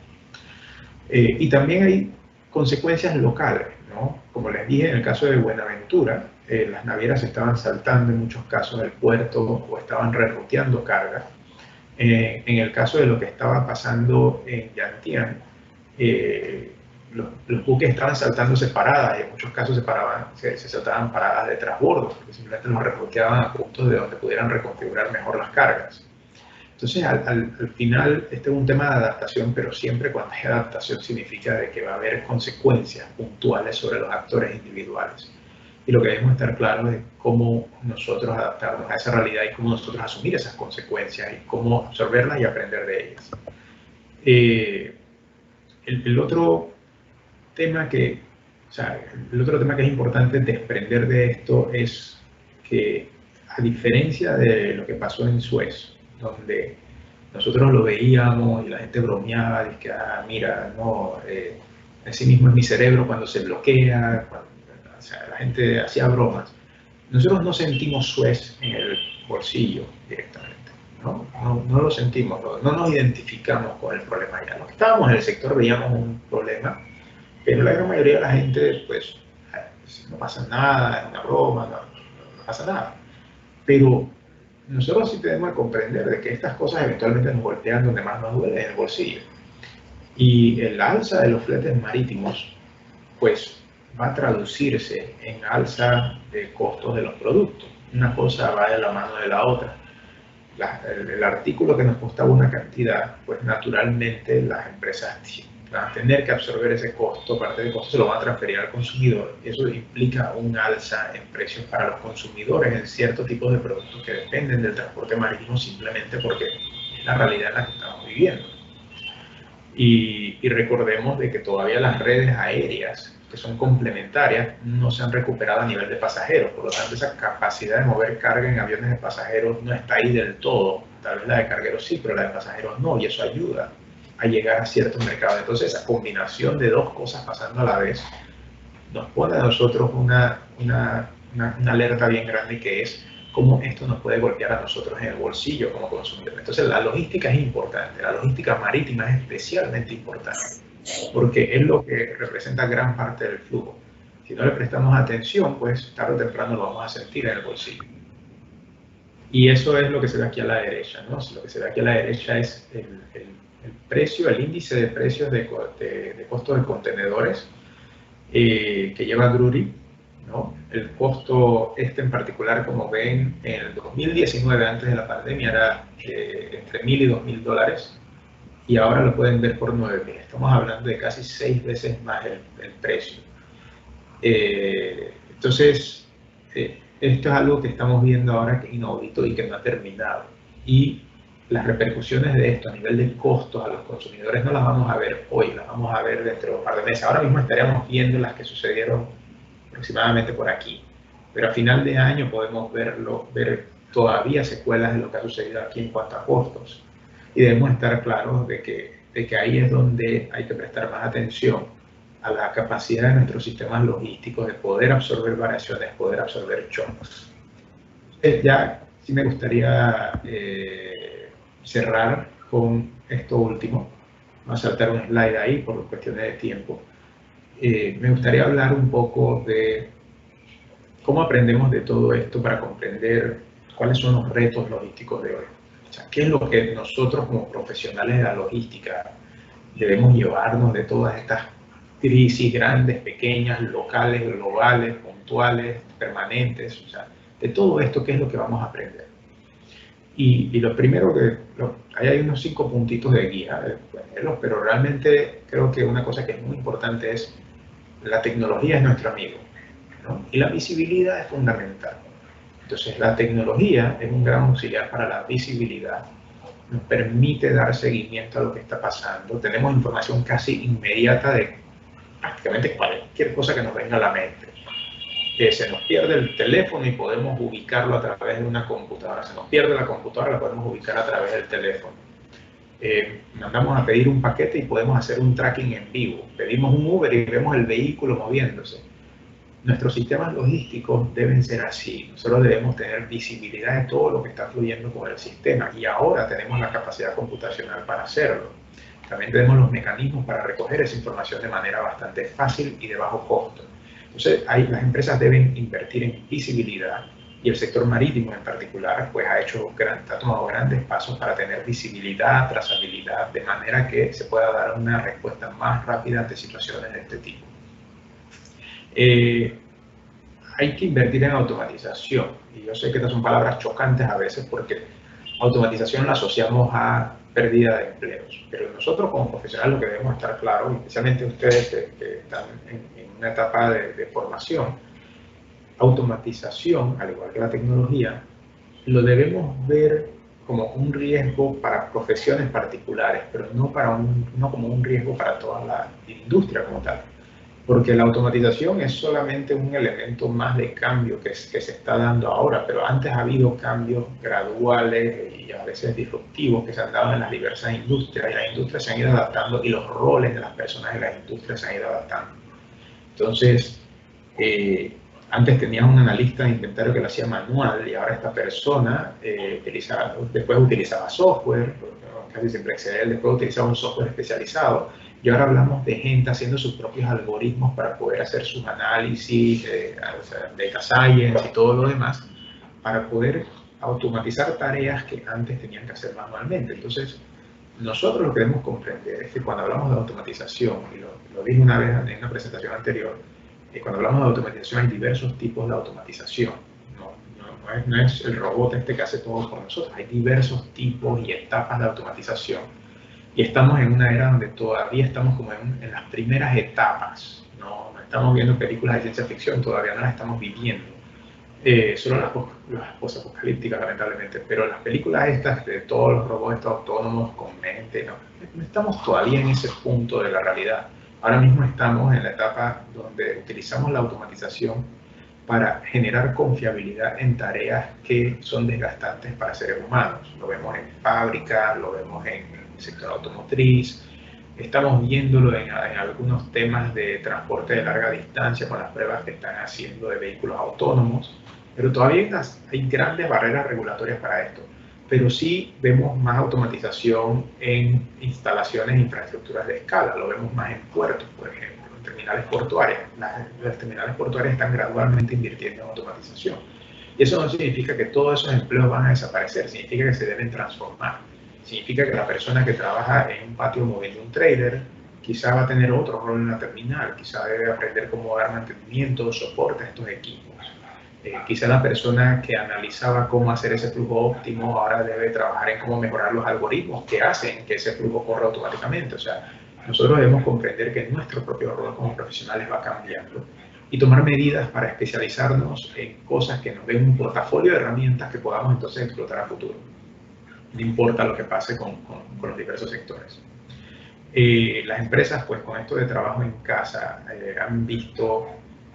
han tenido que recurrir a soluciones en la nube, y eso yo creo que expuso algo que ya se sabía de mucho antes, que el futuro estaba en la descentralización de las infraestructuras a nivel de datos y utilizar infraestructuras compartidas en la nube simplemente porque es una manera más eficiente de poder trabajar en un mundo cambiante y globalizado. Tú puedes tener empleados en cualquier parte del mundo y es seamless para ti, o sea, seamless en el sentido de que tú no notas la diferencia en la operación si tú tienes las herramientas adecuadas. Y lo mismo sucede en la administración logística, en la administración portuaria. Para tú poder tener visibilidad de todo tu sistema, necesitas poder interconectarte con una serie de infraestructuras y de sistemas en otras partes del mundo, incluso cerca de ti, pero que no son tus sistemas, son externos. Y para eso requieres una serie de soluciones, para eso requieres toda otra serie de mecanismos de intercambio de datos. Y las soluciones basadas en la nube pues auxilian en eso. Y digamos, por último, ¿no? Porque hay un tema importante aquí de comunicación, pero por el último que voy a tocar amarra un poco lo anterior, que es el rol de la mitigación de riesgos. Y la mitigación de riesgos no es única y exclusivamente el tema de que no se choque un barco con un puente. El tema de mitigación de riesgos va más allá. Es mitigación de riesgos internos en nuestras industrias, ¿no? En nuestro personal, que es algo que esta pandemia nos hizo prestarle mucha atención. La seguridad de nuestros sistemas, no solamente los sistemas físicos, también los sistemas humanos y también los sistemas tecnológicos. Porque generalmente cuando pensamos que, ok, la seguridad de la instalación, no, la gente es importante y también los sistemas tecnológicos son importantes. ¿Cómo puedes tener visibilidad, que es el primer punto que toco aquí, si tus sistemas son constantemente vulnerables? Entonces, debemos crear esos mecanismos de mitigación de riesgo, crear esa cultura a lo interno de la organización. Y en esa línea, nosotros, y esa cultura digital y esa cultura de resiliencia y de administración de riesgo, se alinea con dos proyectos justamente que nosotros estamos iniciando en estos momentos, con respaldo de la Secretaría Nacional de Ciencia, Tecnología e Innovación de Panamá, que como conocen ustedes, precisamente viendo estos temas, ¿no? Tenemos un proyecto de resiliencia, de Panamá Hub Resiliente, donde estamos evaluando los riesgos que tocan a nuestro sistema logístico, tomando como ejemplo las cosas que sucedieron en los últimos años, pero con el propósito de prepararnos para cuando estas cosas sigan sucediendo. No voy a decir que si vuelven a suceder, porque el tema no es un if, es un... La realidad es que muchas de estas cosas pueden volver a suceder y van a volver a suceder eventualmente. Lo importante, no siempre las vas a poder evitar, pero cómo respondes a ellas es lo importante. Y el segundo proyecto es de monitoreo activo de flujos de carga, porque visibilidad es importante. Y nosotros debemos comprender que la visibilidad casi siempre está concentrada en los grandes actores. Los grandes actores ven todo su sistema, pero el pequeño actor muchas veces no tiene capacidad de saber qué es lo que está pasando en todos los demás elementos. Y el proyecto está orientado a empoderar a esos pequeños actores, a los transportistas, a gente de carga y demás, para que tengan una visibilidad más clara de los flujos de carga terrestre que interactúan con nuestro sistema portuario. Sabemos que el sistema portuario tiene buena visibilidad, pero la interconexión, que depende mucho de ese transporte terrestre, debe también tener ese mismo nivel de visibilidad y estar en manos de las personas. Ya la información no tiene que estar en manos solamente de los grandes actores, sino en todos nosotros, que somos los que dependemos de estos sistemas. Así que eso era lo último lo que quería cerrar. Son las 6:26, justo a tiempo. Espero que haya podido contribuir el día de hoy una perspectiva de lo que estamos viendo desde Panamá, que está sucediendo en el transporte marítimo regional y global, y cómo todas estas cosas nos impactan y cómo debemos prepararnos para poder manejarlas en el futuro. Entonces, bueno, ahí está nuestra página, www.cantec.pa, del Centro de Innovación e Investigación en Logística Georgia Tech Panamá. Ahí pueden ver algunos de los proyectos que hacemos y si les interesa alguna información, pues con gusto nos contactan o nos pueden seguir en redes sociales. Entonces le devuelvo la palabra aquí a Rubén, por si tiene alguna consulta, alguna pregunta, sea de parte de la audiencia o de parte tuya.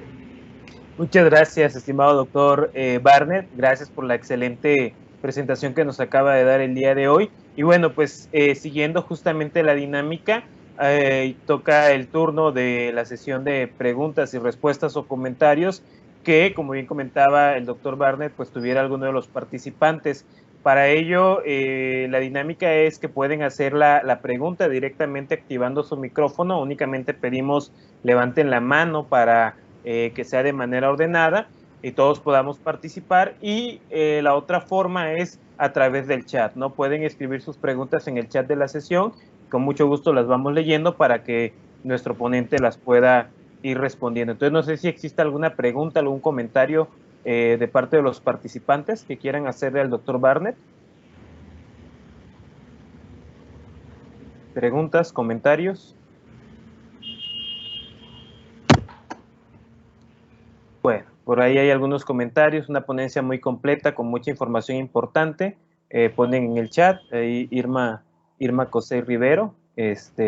Gracias Irma por su comentario. ¿Algún otro comentario, alguna pregunta que quieran hacerle al doctor Jorge Barnett? A ver, hay una pregunta aquí en el chat, me voy a permitir leerla. Es Juan Chavarría López. Dice, buenas tardes, doctor.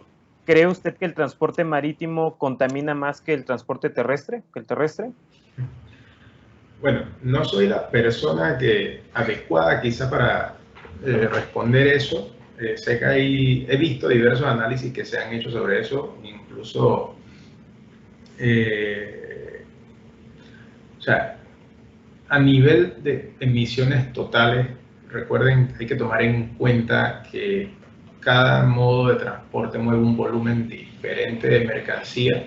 En el caso del transporte aéreo, gran parte del sector mueve también pasajeros, entonces hay un tema ahí de que no solamente la carga, sino también los pasajeros, y entonces están las aerolíneas cargueras. Entonces, dependiendo de la metodología de medición, he visto resultados que varían un poco.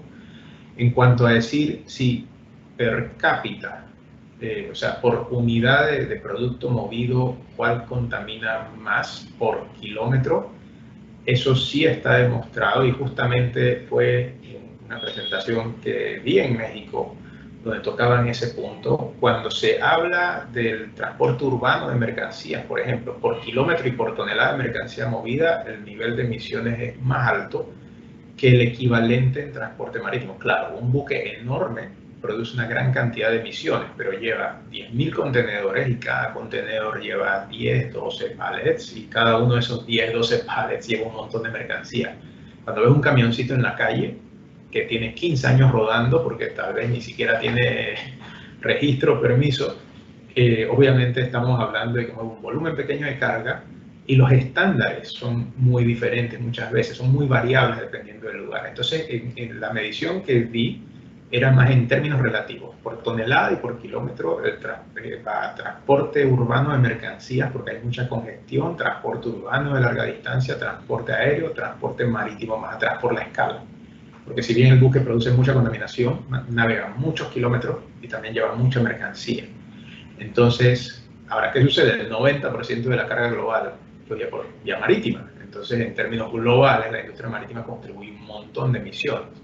Y ya se están tomando, te dan unos slides que hubiéramos podido poner por ahí, pero no los pusimos, que hablaba precisamente sobre las medidas que se habían estado tomando globalmente en cuanto a esto. Desde antes de la pandemia ya se había definido que en el 2020 hay unos nuevos estándares de la Organización Marítima Internacional que tienen que ver con el combustible que se utiliza. Y se está dando un cambio hacia combustibles de bajo sulfuro, combustibles que producen menos contaminantes, y también se ve un movimiento hacia combustibles alternativos en general. Hay buques que están operando con gas natural líquido. Entonces, en la práctica lo que se está viendo es que la industria ya tiene una conciencia de cómo debe moverse hacia allá. En el sector aéreo se ve algo similar. En el sector aéreo se ve de que ya hay pruebas con cierto tipo de aeronaves que funcionan con otro tipo de combustibles, pero es un poco más difícil a nivel regulatorio. El marítimo también es difícil, pero En transporte aéreo es muy delicado, especialmente si estamos hablando de flujo de pasajeros, ¿no? Entonces, el nivel de riesgo es altísimo. Entonces, ya hay pruebas en los diversos modos para poder migrar hacia combustibles, digamos, más friendly con el ambiente. Pero en la práctica, yo creo que seguimos años luz atrás, especialmente en el transporte terrestre.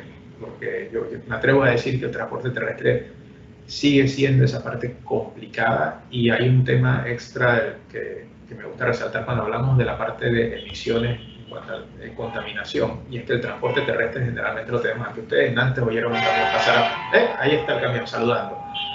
Tienes los camiones pasando afuera de tu casa, las emisiones esas las tienes enfrente. El buque en alta mar, las emisiones no las tienes enfrente. Hay otras cosas que hay que pensar cuando hablamos de contaminación de los buques, que es lo que ocurre en cuanto al derrame de combustible, otra serie de desechos, e incluso movimiento de especies, que es otro tema que es delicado en cuanto al movimiento de buques, que es el movimiento de especies, ¿no? Hay cosas que se pegan a los buques y las puedes llevar de un lugar de donde eso es nativo a otro lugar de donde no lo es. Entonces eso es otro tema. Es otro mecanismo de contaminación que generalmente no le prestamos mucha atención del sector logístico, pero de la gente que trabaja en el área de protección oceánica sí. Entonces, sí, ese sería como lo que pueda aportar. Con gusto podemos buscar algún estudio, pero en la práctica sí diría que esa es la escala, porque tenemos que verlo no a nivel del monto, tenemos que verlo a nivel de tonelada a kilómetro, ¿no? Tonelada a kilómetro, el transporte marítimo sigue, como que dice per cápita, per tonelada a kilómetro, siendo menos invasivo que el transporte terrestre de última milla, por ejemplo. Muy bien, muchas gracias por la respuesta a esta pregunta. Hay varias preguntas más, ya se juntaron aquí las preguntas en el chat. Voy leyéndolas, dice... Pregunta y todos preguntan inmediatamente. Sí, así es. El primer valiente, ¿no? Ya después vienen todos los demás. Dice Jesús Rogelio Inguanzo, dice, ¿cómo se percibe desde el extranjero que las aduanas mexicanas estén siendo controladas por las Fuerzas Armadas? Bueno, el tema ahí de las aduanas y los puertos, ¿no? Que con la nueva administración, o bueno, con la administración actual, ya no nueva, federal aquí en México, pues pasó, digamos, a esa parte, ¿no? De militar y la Marina. Pues he tenido un par de conversaciones con algunas personas sobre esa situación, y mira, cada país es autónomo en cómo maneja ese tipo de temas. Creo que el tema de percepción desde fuera siempre es muy delicado, porque al final es meramente percepción. Yo creo que lo importante, más allá de la percepción, es que las acciones que se toman no afecten la operatividad de las aduanas. Y la operatividad de las aduanas tiene muchas aristas, ¿no? Para una persona que trabaja en fiscalización aduanera, la operatividad tiene mucho que ver con que toda mercancía debe ser inspeccionada. O sea, hay una serie de variables que toman en cuenta. Para el operador logístico, la operatividad de una aduana es que la mercancía fluya rápido, y a veces esas metas entran en conflicto, ¿no? Entonces, cuando tienes metas que entran en conflicto, pues lo que hay que definir es un lineamiento general de operación. Entonces, el hecho de que sea una entidad o la otra, para mí no es el core del problema. Lo importante es que haya la gente midiendo la operatividad y la eficiencia de las aduanas de forma visible, para que se vea si esos cambios realmente tuvieron un efecto, porque lo demás sería especulación. Lo demás sería de, ahora no funciona. No, o sea, vamos a ver las métricas.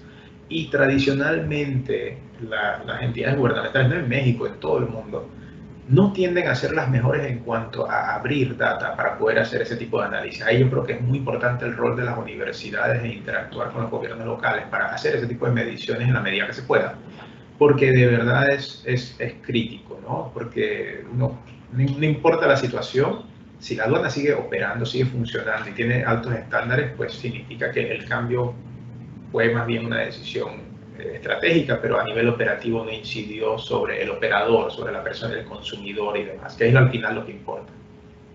Claro, totalmente de acuerdo, ¿no? Con esa parte de evaluación y medición para ver qué tan efectiva fue esa medida. Sin duda alguna, ojalá que sí se hagan esas mediciones. Bueno, gracias, doctor, por la respuesta a la pregunta. Pregunta Daniela Cruz Martínez. Dice, mencionaba sobre la parte de la automatización. ¿Cómo podemos prepararnos para usarla a nuestro favor y no nos afecte la automatización? Bueno, la respuesta corta sería que aprendan herramientas de programación, aprendan. Quisiera dar una respuesta así muy trivial. Sería, o sea, bueno, si no puedes con ellos, úneteles. Entonces, si no vamos a poder con la tecnología, entonces aprendamos sobre tecnología en sus diversas facetas. No todos vamos a poder ser programadores de algoritmos de inteligencia artificial, predictivos, de no sé qué, pero podemos reforzar nuestras capacidades analíticas con herramientas que son cónsonas a la realidad de hoy. En mis tiempos tú aprendías a derivar las fórmulas, ahora tienes que crear los algoritmos para que nadie tenga que derivarlas. O sea, la forma en la que pensamos en el 2021 es muy diferente a la que pensábamos en el 95 cuando yo entré a la universidad. Entonces debemos estar claros de que si queremos adaptarnos a ese riesgo de la automatización me va a quitar mi empleo, no, usa la automatización para crear tu empleo. ¿Cuál es el empleo que se va a generar con automatización? Pues la gente que crea la automatización, la gente que programa, la gente que explota los datos que se generan de automatización para poder entonces generar inteligencia. Y ya no vas a mirar una hoja y analizar 3 números, ahora vas a tener que usar herramientas tecnológicas para analizar 3.000 o 3 millones de números. Entonces, cualquier cosa que tenga que ver con ciencia de datos o análisis de datos, como le quieran llamar, cualquier cosa que tenga que ver con cualquier herramienta de programación en general, no me gusta hablar del lenguaje, pero más que todo del concepto, ¿no? Si temas de simulación, por ejemplo, simulación de sistemas, es algo muy importante. Por ahí hay gente hablando de los gemelos digitales. Bueno, la gente con conocimientos de simulación los puede aplicar en el desarrollo de estos gemelos digitales. Estos gemelos digitales son los que permiten identificar las cosas sin tener que estar activamente viéndolo en la operación. Entonces, si yo no voy a poder estar en la fábrica viéndolo, entonces yo quiero participar trabajando en la simulación del sistema para poder ayudar a identificarlo. O sea, nosotros mismos tenemos ese poder de poder saber o de poder ir viendo, ok, yo quiero trabajar en una fábrica, ya tal vez no voy a trabajar en la fábrica doblando una pieza, ahora tengo que trabajar diseñando o sabiendo cómo mejorar el rendimiento del equipo que hace eso por el humano. El puesto va a estar ahí, simplemente va a ser diferente, y va a pagar más. Tenemos que ser realistas de que todos esos roles relacionados a automatización, a tecnología, van a pagar más, van a ser menos, pero van a pagar más. Entonces, es una amenaza, pero también es una oportunidad para los que están entrando. La gente como yo, estamos fritos. Nosotros, ahora no nos vamos a poner a aprender Python a los 40 y tantos años. Puedo intentarlo, pero no va a ser lo mismo que ustedes que tienen la mente fresca y lo pueden aprender desde ahora. Así que métanse un poco a aprender de tecnología. Busquen 2 o 3 cosas que les interesen en cuanto a tecnología y creen ese portafolio de habilidades desde ahora, porque es mucho más difícil crearlo después. Muy bien, muchas gracias, doctor. Hay otra pregunta, dice Elizabeth Aguirre Uresti. Buenas tardes, ¿cuál es su opinión respecto a la nacionalización de las cadenas de suministro? ¿Qué consideraciones deben tomar en cuenta para que sean eficientes? Sí, ¿me puede aclarar a qué se refiere con la nacionalización de las cadenas de suministro? Bueno, yo entiendo que establecer dentro del país las cadenas de suministro y que no sea que estén ubicadas en diferentes países, ¿no? Los procesos o partes del proceso en diferentes países, sino traerlas todas al mismo país. Sí, bueno, el famoso nearshoring o onshoring, o reshoring, dependiendo de qué libro uno lea, ¿no? Todos los shoring. Yo el otro día bromeaba aquí en casa y bromeaba en la oficina, pero un día me senté y dije, estoy cansado de escuchar el nearshoring, el offshoring, el onshoring, el farshoring. Para mí existe el rightshoring, ¿no? O el smartshoring. Entonces busqué en internet para ver si alguien había usado la palabra smartshoring y alguien la había patentado y dije, rayos, se me fue la oportunidad. Después busqué rightshoring y resulta que es un concepto que existe, pero prácticamente no es ni lo opuesto de uno ni lo opuesto del otro. Simplemente cada empresa, dependiendo de sus necesidades, ve lo que le conviene. Yo lo veo como una reestructuración y tú evolucionas en el tiempo. Cuando las condiciones son favorables, tú nacionalizas más tu cadena o la acercas más a los puntos de consumo. Cuando las condiciones no son favorables en la dirección opuesta, pues las llevas más lejos. En realidad lo que estamos viendo es que la economía tradicionalmente ha sido cíclica, pero estamos atrapados en un ciclo ahora mismo donde todavía dependemos de Asia para manufactura. Pero vemos este fenómeno de nearshoring, no es la primera vez que sucede. Es simplemente la creación cíclica de oportunidades cuando se dan disparidades en costos de mano de obra, costos de capital y también costos de materiales. Ahora mismo vivimos una oportunidad porque las mercancías que nosotros movemos tienen más valor. Antes se movía principalmente materias primas.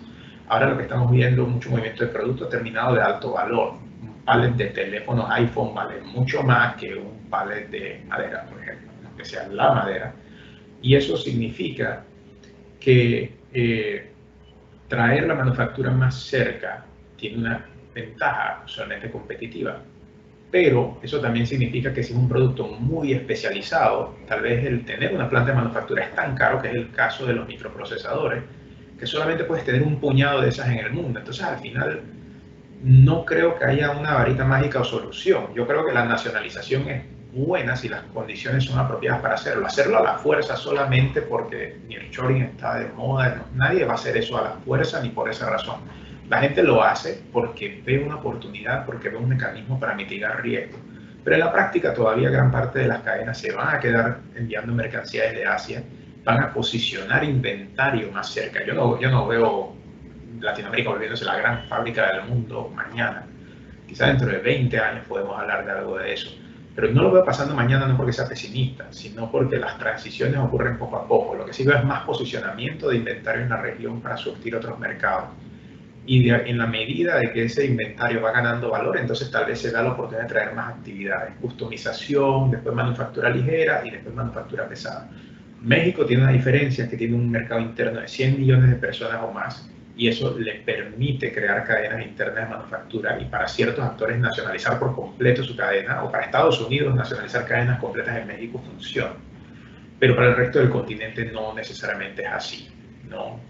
Hay muchos otros países en el continente que por ser más pequeños todavía dependen de la producción que se da en otras zonas. Entonces, yo creo que, como todo en la vida, no todo en exceso es malo. Entonces, llevar las cadenas a un extremo u otro te expone a riesgos diferentes. Nacionalizas todo, costos más altos. Externalizas todo, tienes una cadena más larga con mucho más potencial de disrupción. Y ambos extremos son malos. Y es encontrar un balance entre ese far shoring y el near shoring y buscar ese right shoring para que no estés casado a un modelo o el otro, sino más bien lo que funciona para tu mercado, para tus productos, para tus clientes y para tu empresa. Muy bien, muchas gracias, doctor, por la respuesta a esa pregunta. Hay varias preguntas, por cuestión de los tiempos, no va a ser posible que las leamos todas, pero si están de acuerdo y si el doctor así lo considera también, podemos hacer llegar las preguntas y bueno, ya él que nos apoye respondiéndolas y a su vez nosotros las hacemos llegar a los participantes. Voy a leer una pregunta más, ya la última, es interesante, dice... muy buena pregunta o comenta Jesús Chávez, muy buena ponencia, ya que muestra información muy reciente, ya que, bueno, si se busca en la web, la información es atrasada. Como pregunta, ¿usted cree que sea posible hacer un canal en el Istmo de Tehuantepec con el conocimiento que tiene de México? ¿Un canal en el Istmo de Tehuantepec es posible? Hace 7 años, en diciembre, yo fui a México a dar una charla, 6 años, fui a México a dar una charla y me preguntaron si era posible hacer un canal de Nicaragua, porque en ese tiempo estaban haciendo el de Nicaragua. Y si buscamos un mapa de Nicaragua, todavía el canal no está ahí. El tema del canal del Istmo de Tehuantepec es un canal seco, así que es un concepto totalmente diferente a lo que se pensaba hacer en Nicaragua, que era un canal marítimo donde el nivel de riesgo, de inversión es mucho mayor. Sobre si es posible, es posible. Yo pienso de que México es un país lo suficientemente grande y diversificado a nivel económico y a nivel de industrialización, que claro que hay una posibilidad de que algo como eso pueda tener un impacto sobre los mercados internos. Sobre si ese canal seco va a impactar, podría impactar significativamente la relocalización de ciertos flujos de carga que ahora mismo fluyen, por ejemplo, por el canal de Panamá eso es una historia totalmente diferente, porque la misma premisa se dijo con el de Nicaragua y el tema al final es de números y dinero, de retorno de inversión, especialmente si son inversiones que van a ser actores privados. Tienes que tener un retorno de cualquier inversión grande que hagas en infraestructura. El canal de Panamá costó unos, no sé, 6.000 y tantos, 7.000, no sé cuántos miles de millones de dólares, quizás entre 5 y 8, dependiendo si le agregas todo lo que está alrededor, no sé. Y estoy seguro de que dentro de unos cuantos años, o sea, todo eso se pagó. En la práctica todo eso se pagó. El canal es una operación eficiente, con alta rentabilidad, y se pagó. La pregunta es, o sea, ¿es posible? Sí. ¿Es financieramente viable? Eso es un tema totalmente separado. Y si a nivel del impacto que va a tener sobre los sistemas logísticos locales y si va a promover desarrollo, esa es otra cosa aparte. Tú puedes crear un canal y si no creas los polos logísticos alrededor, las zonas económicas especiales o lo que tú necesitas para que se genere una dinámica alrededor de ese canal, pues solamente vas a tener un canal, ¿no? Tú haces una autopista y cobras peaje, solo tienes una autopista. Pero si tú creas alrededor un centro comercial, una gasolinera, entonces ya creas un clúster. Entonces, ahí ya la pregunta esa habría que hacérsela a la gente que está metida en eso, sobre si el plan es un plan consolidado de desarrollo o si el objetivo es el canal de sí. Me parece que lo que he visto es de que hay intención de crear unos polos y todo eso, pero en realidad eso hace el proyecto que sea más costoso. Pero ahí es donde está realmente la rentabilidad a largo plazo, en el polo que se genera alrededor, así como el clúster del Atlántico y del Pacífico en Panamá. Y eso no lo hicimos en 2 años o 5 años, tomó muchos años que se diera ese fenómeno de clusterización.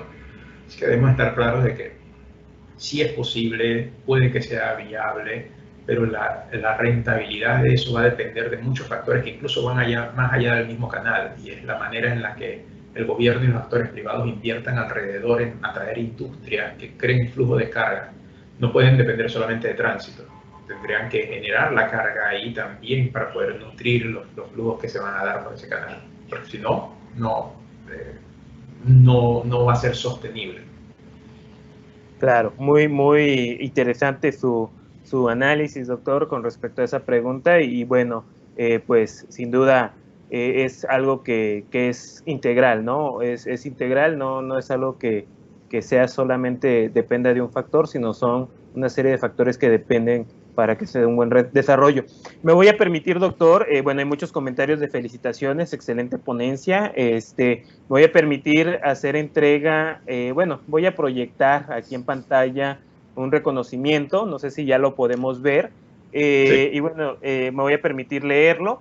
Dice: la Facultad de Contaduría Pública y Administración de la Universidad Autónoma de Nuevo León y la Asociación Mexicana de Logística y Cadena de Suministro otorgan el presente reconocimiento a Dr. Jorge Barnett Lawton por su destacada participación como ponente del webinar Transporte Marítimo y el Sector Portuario en América Latina. Dentro del segundo ciclo de webinars, hablemos de logística en los negocios, realizado el 15 de julio de 2021 a través de la plataforma de Microsoft Teams.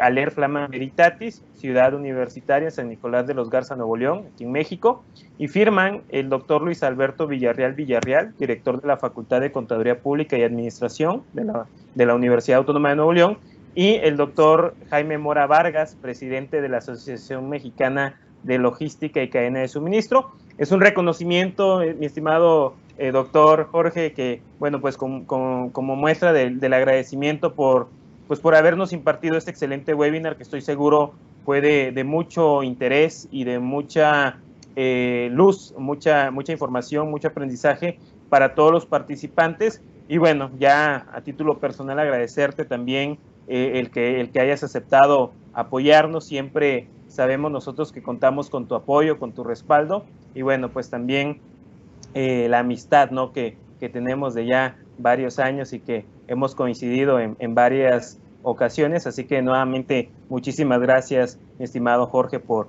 haber aceptado participar en este segundo ciclo de webinars. Gracias a ti por la invitación, gracias a todos por escuchar, incluso a pesar de que se está haciendo tardecito. Y bueno, como siempre, a la orden en lo que podamos contribuir, y especialmente contigo, Rubén, a la orden siempre, ¿no?, para colaborar en lo que se pueda. Muchas gracias, mi estimado doctor. Y bueno, pues sí, efectivamente, pues bastante interesante, nos extendimos, pero estoy seguro que todos justamente tienen ese interés, ¿no? Es un tema bastante interesante y como bien lo comentaste tú al principio, se puede tardar 15 minutos o podemos tardar 15 horas o más, ¿no? Es un tema tan extenso como el mismo océano, ¿no? O el mismo mar, entonces, pues estoy seguro que fue muy, muy ilustrativo lo que nos presentaste el día de hoy, así que pues nuevamente muchas gracias y bueno, pues en su momento, cuando tengamos la oportunidad de vernos personalmente, te haré entrega del reconocimiento de manera impresa, pero mientras tanto te lo haré llegar de manera electrónica a través de tu correo. Así que muchísimas gracias, mi estimado Jorge, nuevamente. No, bueno, gracias a ustedes. Hasta luego y buenas noches. Gracias, muchas gracias. Un abrazo. Y bueno, pues gracias, hasta luego. Pues para todos los participantes, únicamente recordarles el próximo jueves, los esperamos en la sesión 5 de este segundo ciclo de webinars, Hablemos de Logística en los Negocios. Les pedimos estar al pendiente por ahí de su correo electrónico, de las redes sociales del capítulo estudiantil. Y bueno, pues agradecerles nuevamente el que hayan participado en la sesión del día de hoy y desearles que tengan una excelente tarde y, ¿por qué no? Pues de una vez un excelente fin de semana y nos vemos el próximo jueves. Hasta luego.